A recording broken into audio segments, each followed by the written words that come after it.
You ask Tiger to solve. This deals with linear equations with one unknown. The final result is x equals -3. Let's solve it step by step. Simplify the expression. Break up the fraction. Find the greatest common factor of the numerator and denominator. Factor out and cancel the greatest common factor. Simplify the fraction. Simplify the arithmetic. Find the greatest common factor of the numerator and denominator. Factor out and cancel the greatest common factor. Group all constants on the right side of the equation.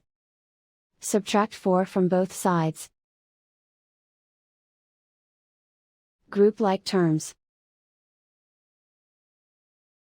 Simplify the arithmetic.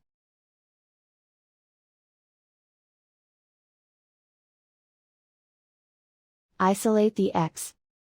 Divide both sides by 2. Simplify the fraction. Find the greatest common factor of the numerator and denominator. Factor out and cancel the greatest common factor. And so the final result is x equals -3.